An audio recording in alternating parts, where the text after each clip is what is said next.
a stray dog found a girl, and from that day on, he never left her side, through tragedy, hope, and a love that touched the world. When Emily met Max, she never knew his loyalty would carry her through illness, heartbreak, and a devotion the world would never forget. This is the story of a dog's unbreakable promise to stay by his human's side, a journey of love and loyalty that inspired millions. From rescue to devotion, this dog's love for one young woman became a symbol of hope and loyalty that captured hearts everywhere. In a small suburban town in the heart of America, where quiet streets were lined with oak trees that cast their shade across well-worn sidewalks, a story began that would eventually travel far beyond the neighborhood, touching hearts across the world. It was not the story of a celebrity, a millionaire, or a politician. It was the story of an ordinary young woman named Emily Carter and an extraordinary dog named Max. Their bond would become a testament to loyalty and love, a reminder that devotion sometimes comes from the most unexpected places. Emily had grown up in Springfield, a town where everybody knew everybody and news traveled faster than the morning paper. She was the middle child of a hard-working family, her father a mechanic who could fix almost anything with his calloused hands, and her mother a schoolteacher known for her kindness and discipline. Emily was gentle and thoughtful, often the one who would stop to help a neighbor carry groceries or comfort a friend in tears. But despite her caring heart, Emily often felt like she hadn't yet discovered her place in the world. At 19, while many of her friends were busy heading off to college or chasing big city dreams, she stayed behind, juggling shifts at a local cafe and evening classes at the community college. It was during one of those late afternoons, when the air carried the scent of freshly cut grass and children's laughter echoed from the nearby park, that Emily first saw Max. He was not a puppy that looked like he came from a breeder's catalog. His fur was a little too shaggy, his paws slightly too big for his body, and his deep brown eyes carried a sadness that seemed older than his years. He was sitting by the bench near the park fountain, thin and hesitant, as though he wasn't sure he belonged anywhere. Emily, with her ever-present curiosity and kindness, stopped in her tracks. She approached slowly, not wanting to frighten him.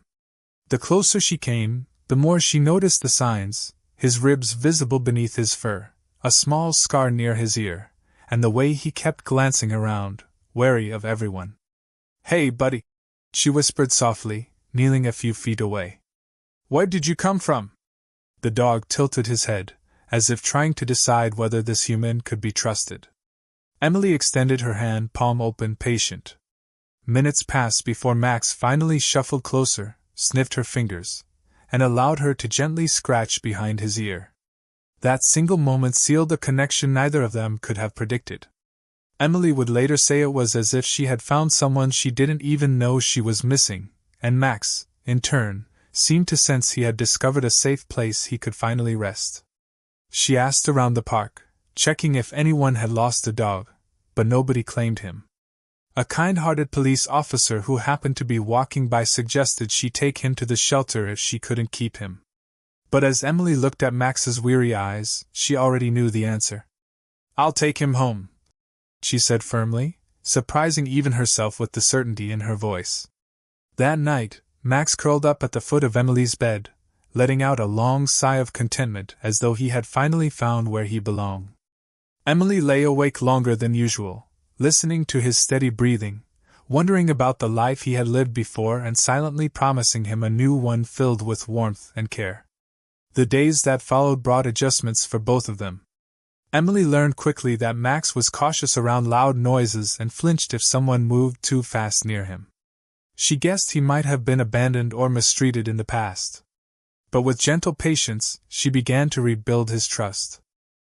Walks through the neighborhood became their daily ritual, Max trotting proudly by her side, no longer the timid stray by the fountain. Neighbors noticed the change, stopping to comment on how handsome he looked and how he seemed to glow under Emily's care.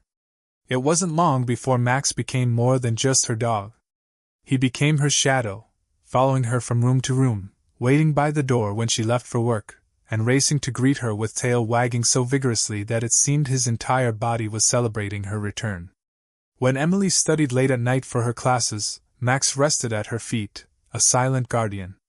When she felt overwhelmed by life's uncertainties, it was Max's steady gaze that reassured her she was not alone. Months passed, and their bond only deepened. On one winter morning, Emily fell ill with a fever that kept her in bed for 2 days. Max refused to leave her side. He didn't touch his food, he barely moved, and he whined softly whenever she stirred, as though urging her to hold on. Her mother would bring soup to her room and chuckle. "That dog loves you more than anything in this world." Emily would smile weakly, reaching down to stroke Max's fur. "He's my best friend," she whispered. It was during these simple, everyday moments that something remarkable was forming, an unspoken vow between girl and dog. Max had decided that wherever Emily went, he would be there. It didn't matter if the days were joyful or heavy, whether they were walking under the golden rays of summer or sitting quietly through the long nights of winter. His loyalty was not dependent on circumstance. It was absolute. Their story might have remained a quiet one, shared only by family and neighbors, if not for the day tragedy nearly struck. One rainy evening, as Emily drove home from her shift at the cafe, her small car hit a slick patch on the road. It skidded, spun, and collided with a roadside ditch. Emily was lucky to escape with only minor injuries, but her car door jammed, and she found herself stuck in the dark, rain pouring through the shattered windshield. Panic set in as she struggled to free herself. Then, as though summoned by fate, Max, who had insisted on riding along that day, crawled across the seat and pressed against her, refusing to leave her side. When help finally arrived, the rescue team was astonished. Max had shielded Emily with his body, refusing to move until the door was forced open. The story spread quickly through town, how a dog had stayed in the wreckage, unyielding in his devotion, until his person was safe. Local papers wrote about it, neighbors shared it on social media, and soon Emily found herself being interviewed by a regional news station. She blushed on camera, humbled by the attention, but what struck people most was her simple statement. "I think I saved him when I took him in, but really, he saved me." That moment was the beginning of something bigger than Emily or Max could have imagined. Their story resonated because it reminded people of something timeless: loyalty, devotion, and love that asks for nothing in return. Yet this was only the beginning of their journey, for the world would soon discover that Max's devotion knew no limits, even when faced with trials far greater than a rainy roadside ditch. Life slowly returned to normal after the accident, but something had shifted for Emily. She realized how fragile things could be, how quickly an ordinary evening could turn into a fight for survival. Yet what she remembered most vividly was Max pressed against her, unshakable, refusing to leave even when danger surrounded them. It wasn't just devotion, it was a kind of love that asked for nothing but gave everything. From then on, Emily saw Max not simply as her pet, but as her protector, her partner, her family. News of the accident had spread across Springfield and beyond. People wrote to Emily, sending letters and messages through social media, many sharing their own stories of dogs that had shown extraordinary loyalty. She was astonished at how universal the theme was, how a bond with a dog could transcend borders, languages, and backgrounds. "Max reminds me of my childhood dog," one woman wrote from Ohio. "Reading about him made me cry." Another man wrote from California saying, "I lost my wife last year. My dog never left my side through the grief. Your story gave me hope." Emily began to realize that what she and Max shared wasn't just personal, it was something people all over the world could relate to. Max, of course, didn't care about the spotlight. For him, nothing had changed. He still waited by the door when Emily went to work, still curled up at the foot of her bed each night, still trotted proudly beside her on their walks. But with every wag of his tail and every steady gaze, he unknowingly became a symbol of loyalty that people clung to. Local schools invited Emily to speak about responsible pet care, and she brought Max along. Children would rush forward to hug him, and Max would stand patiently, licking small hands and leaning into their affection. The community center hosted a fundraiser for the animal shelter, using Max's story as inspiration, and donations poured in. But the true test of his devotion was yet to come. One spring morning, Emily began feeling unwell.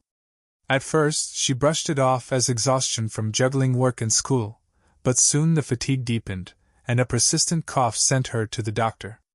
After a battery of tests, she sat in a sterile room, clutching the edges of her chair as the physician explained that she had a serious illness that would require months of treatment. The words seemed to echo endlessly in her head, muffled and unreal. Emily's parents tried to comfort her, her friends rallied around her, but it was Max who never let her out of his sight. When the treatments began, they left Emily weak and bedridden for days. Max would lie pressed against her, adjusting his body as though trying to absorb her pain.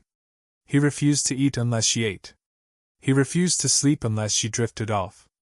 Nurses and doctors at the clinic noticed how he would wait patiently outside during her appointments, tail thumping the floor whenever she emerged, as if to remind her that she was never alone. "That dog knows," one nurse whispered to another. "He knows she's fighting." The months dragged on, filled with hospital visits, fatigue, and uncertainty. Emily's once bright eyes grew dim with exhaustion, but Max's never wavered. Friends sometimes struggled to know what to say, neighbors sometimes drifted away, but Max's presence was constant. He was there in the silence, there in the fear, there when Emily broke down in tears late at night, his muzzle nudging her hand until she could breathe again. She often whispered into his fur, "I don't know if I can do this." And though he couldn't speak, the weight of his loyalty told her otherwise. She could, because he was with her. Word of her illness, combined with the story of Max's devotion, spread even further. News outlets picked it up again, and soon Emily and Max were featured in a national broadcast. Viewers across the country watched footage of Max sitting calmly at Emily's side, and the anchor's voiceover called him a guardian angel in fur. Donations poured in from strangers who wanted to help Emily with medical bills. Some wrote letters directly addressed to Max, thanking him for reminding them of what unconditional love looked like. Emily would read them aloud at night, tears filling her eyes as Max listened quietly. Despite the grueling months, Emily slowly improved. The treatments began to work, her strength gradually returned, and the day came when her doctor smiled and told her she was finally in remission. The weight lifted from her shoulders was indescribable, and as she cried tears of relief, Max jumped up, barking joyfully, spinning in circles as if he understood that his watchful duty had finally been rewarded. Emily hugged him tightly, whispering, "We made it, Max. We made it together." Life blossomed anew after that. Emily returned to her classes, finished her degree, and eventually became a counselor, inspired by the letters she had received from strangers who shared their own struggles. She wanted to help others the way she had been helped. Through it all, Max remained her anchor, aging gracefully, his once boundless energy slowing but his devotion unchanging. He would walk a little slower on their outings, his muzzle touched with gray, but his eyes never lost the spark that had first captured her heart. As years passed, their story continued to inspire. Documentaries were filmed, books written, and schools across the country told children about the dog who never left his owner's side. Emily sometimes marveled at how a chance encounter at a park fountain had turned into something so much larger than herself. Yet she always returned to the same truth: Max didn't set out to be a symbol. He just loved her. When Max grew older and his health began to decline, Emily found herself returning the devotion he had given her. She carried him up the stairs when his legs struggled, cooked soft meals when his appetite faded, and sat up through the night when he couldn't rest. Every act was a thank you, every gesture a promise that just as he had never left her, she would never leave him. In those final months, their roles seemed reversed. She was the protector now, she was the one keeping vigil. But their bond was as unshakable as ever. The day finally came when Max lay peacefully in Emily's arms, his breathing slow and shallow, his eyes still fixed on her face. She whispered to him through tears, "You kept your promise, Max. You never left me. I'll carry you with me always." And with a final sigh he was gone, leaving behind a silence that felt both heavy with loss and filled with gratitude. Emily thought the world would move on, that perhaps people would forget. But they didn't. When she shared the news online, tributes flooded in from across the globe. Thousands of strangers wrote messages, shared photos of their own dogs, and reminded her that Max's story had become part of something much bigger than just one girl and her dog. He had shown the world the true meaning of devotion. Years later, Emily would walk through Springfield's park, now with a new rescue dog by her side. She still paused by the fountain where it had all begun, whispering a quiet thank you to the memory of the shaggy stray who had changed her life.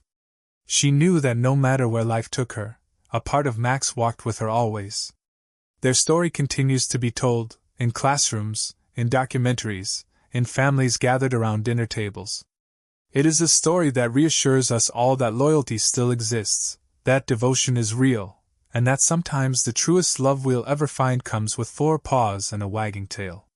And as the credits of this documentary-like story roll in your imagination, remember this: bonds like Emily and Max's aren't confined to one place or one time. They are around us every day, waiting to be recognized, waiting to remind us what it means to love without condition.